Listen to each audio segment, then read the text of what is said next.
ಮಹಾಲಕ್ಷ್ಮಿ ಮದುವೆ ಸೋಮವಾರದಿಂದ ಶನಿವಾರ ಸಂಜೆ 6:30ಕ್ಕೆ ನಿಮ್ಮ ಸನ್ ಉದಯದಲ್ಲಿ. ರೀ ಅವನ್ನ ರಿಲೀಸ್ ಮಾಡಿ ಕಳಿಸ್ರಿ. ಕೇಸು ಸಾರ್ಟ್ ಔಟ್ ಆಗುತ್ತೆ ಮೇಡಮ್. ನಿಮ್ಮ ಮಗ ಬಂದು ಕಂಪ್ಲೇಂಟ್ನ ವಾಪಸ್ ತಗೊಳ್ಳೋದು ಕೇಳಿ. ನರ್ತನ, ಈ ತರ ಇನ್ಸಿಡೆಂಟ್ಸ್ ಆದಾಗ ವಿಷಯ ನನಗೆ ತಲುಪಿಸ್ಬೇಕು ಅನ್ನೋ ಕಾಮನ್ ಸೆನ್ಸ್ ಇಲ್ವಾ ಈ ಬಾಲರಾಜ್ಗೆ? ಈಗ ಆಚೆ ಬರ್ತಾನೆ, ಅವನ್ನ ಕರ್ಕೊಂಡು ಹೋಗಿ ಮನೆಗೆ ಬಿಟ್ಬಿಟ್ಟ.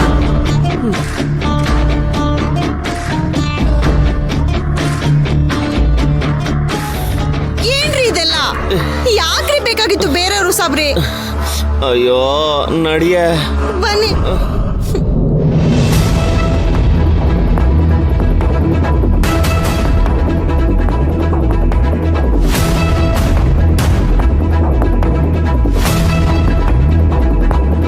ಏನಿದು ಇಷ್ಟು ಕೋಪ ಮಾಡ್ಕೊಂಡು ಒಳಗೆ ಹೋಗ್ತಾ ಇದ್ದಾರೆ?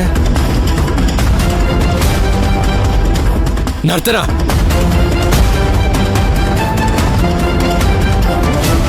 ನಿನ್ನ ಬಗ್ಗೆ ನೀನ್ ಏನ್ ಅನ್ಕೊಂಡಿದ್ಯಾ? ಪುಷ್ಪಕ್, ಕೋಪ ಮಾಡ್ಕೋಬೇಡ. ಸ್ವಲ್ಪ ನಾನ್ ಹೇಳೋದನ್ನು ಪೇಷನ್ಸ್ ಇಂದ ಕೇಳು. ಕೋಪ ಮಾಡ್ಕೊಳಕ್ ಆಗದೆ ಇರೋಂಥ ಕೆಲ್ಸ ನೀನ್ ಮಾಡಿದ್ಯಾ?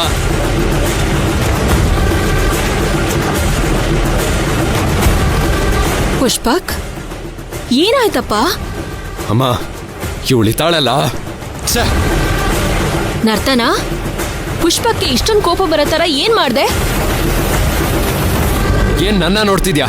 ಏನ್ ಮಾಡಿದ್ಯಾ ಅಂತ ಹೇಳು. ಮೇಡಮ್ ಅದೇ ತಾನೇ ಕೇಳ್ತಿದ್ದಾರೆ. ಏನಾಯ್ತು ನರ್ತನ? ನಾನೇನು ತಪ್ಪು ಮಾಡಿಲ್ಲ. ನೀನ್ ಯಾವ ತಪ್ಪು ಮಾಡಿಲ್ವಾ? ನೀನ್ ಮಾಡಿರೋದು ತಪ್ಪೋ ಸರಿನೋ ಅಂತ ಗೊತ್ತಾಗ್ದಿರೋಷ್ಟು ತಲೆ ಕೆಟ್ಟು ಹೋಗಿದ್ಯಾ ನಿನ್ಗೆ? ಸರ್, ಏನಾಯ್ತು ಅಂತ ಯಾರಾದ್ರೂ ಹೇಳಿ ಸರ್. ನೀವಿಬ್ರು ಜಗಳ ಆಡ್ತಿದ್ರೆ ನಮ್ಗೇನು ಅಂತ ಗೊತ್ತಾಗುತ್ತೆ ಹೇಳಿ. ಪುಷ್ಪಕ್, ಅದೇನಾಯ್ತು ಅಂತ ಸಮಾಧಾನವಾಗಾದ್ರೂ ಹೇಳು. ಅಮ್ಮ, ಬಾಲರಾಜ್ ಮೇಲೆ ಕಂಪ್ಲೇಂಟ್ ಕೊಟ್ಟು ಅವನ್ನ ಒಳಗ್ ಹಾಕ್ಸಿದ್ದೆ. ಆದ್ರೆ ಈ ನರ್ತನ ಅವನ್ನ ರಿಲೀಸ್ ಮಾಡಿಸಿದಾಳೆ. ಪುಷ್ಪಕ್, ನಾನೇನ್ ಬಾಲರಾಜನ ಕರ್ಕೊಂಡ್ ಬಂದಿಲ್ಲ. ಕರ್ಕೊಂಡ್ ಬಂದಿದ್ದು ಸೌಪರ್ಣಿಕ ಆಂಟಿ. ಶಡಪ್. ಅಮ್ಮಂಗೆ ಈ ವಿಚಾರ ಹೇಗ್ ಗೊತ್ತಾಯ್ತು? ಅವ್ರಿಗೆ ನೀನೇ ತಾನೇ ಹೇಳಿದ್ಯಾ? ಅದು ಬಾಲರಾಜ್ ಅವ್ರ ಹೆಂಡತಿ ನನಗೆ ಫೋನ್ ಮಾಡಿ ನನ್ ಗಂಡನ ದಯವಿಟ್ಟು ಬಿಡಿಸ್ಕೊಡಿ ಅಂತ ತುಂಬಾ ಅಳ್ತಿದ್ರು. ನಾನು ಆ ವಿಷಯನ ಹೋಗಿ ಆಂಟಿ ಹತ್ರ ಹೇಳ್ದೆ.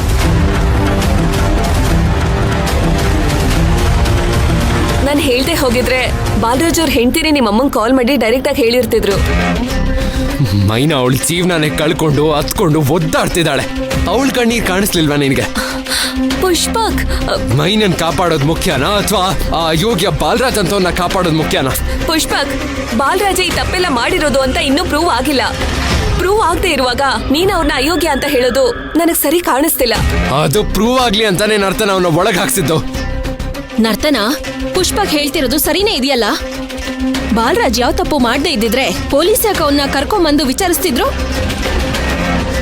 ನನಗ್ ಸಿಕ್ಕಿರೋ ಒಂದೊಂದು ಸಣ್ಣ ಸಣ್ಣ ದಾರಿನೂ ನಾವೇ ಮುಚ್ಚಾಕೊಂಡ್ಬಿಟ್ರೆ ಮೈನಿಂಗ್ ಹೇಗ್ ಪರಿಹಾರ ಸಿಗತ್ತೆ? ನನಗ್ ಗೊತ್ತಿತ್ತು ಮೇಡಮ್, ಇವಳು ನನ್ನ ತಂಗಿ ಮೈನಿಂಗ್ಗೆ ಸಹಾಯ ಮಾಡಲ್ಲ ಅಂತ. ಸಹಾಯ ಮಾಡ್ದಿದ್ರೆ ನಡೀತಿತ್ರಿ ಮೇಡಮ್ ಅರ. ಆದ್ರೆ ಪುಷ್ಪಕ್ ಸರ್ ಹೇಳ್ದಂಗ ಎಲ್ಲದಕ್ಕೆ ಅಡ್ಡು ಬರ್ಲಿಲ್ಲ ಅಂದ್ರೆ ಅಷ್ಟ ಸಾಕು. ಸ್ವಲ್ಪ ನಿಲ್ಲಿಸ್ತೀರಾ? ನನಗೂ ಮೈನ ಲೈಫಿನ ಮೇಲೆ ಕನ್ಸರ್ನ್ ಇದೆ.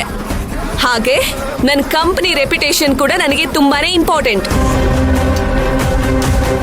ಆ ರೀಸನ್ಗೆ ನಾನು ಬಾಲರಾಜ್ನ ಹೊರಗಡೆ ಕರ್ಕೊಂಡು ಬಂದಿದ್ದು. ನರ್ತನ, ಅದು ನನ್ನ ಕಂಪನಿ. ಆ ಕಂಪನಿಗೆ ನಾನ್ MD. ಮೊದಲು ಬಾಲರಾಜ್ ಇಂದ ಯಾರಿದ್ದಾರೆ ಅಂತ ಕಂಡು ಹಿಡಿಬೇಕು.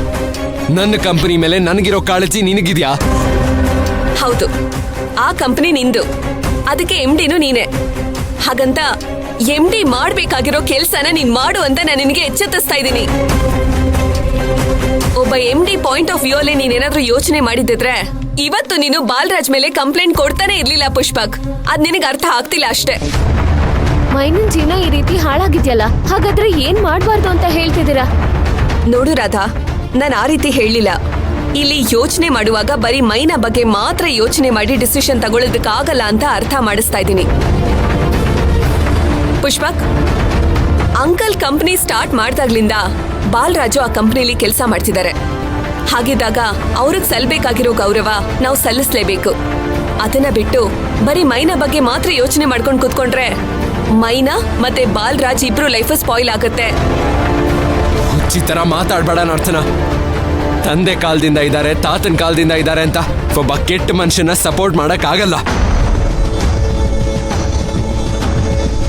ಅದ್ರಲ್ಲೂ ಆ ಬೈರ ಜ್ಯೂಸ್ ಕೊಡಕ್ಕೆ ಬಾಲ್ರಾಜೆ ಹೇಳಿದ್ದು ಅಂತ ಒಂದೇ ಸಲ ಅಲ್ಲ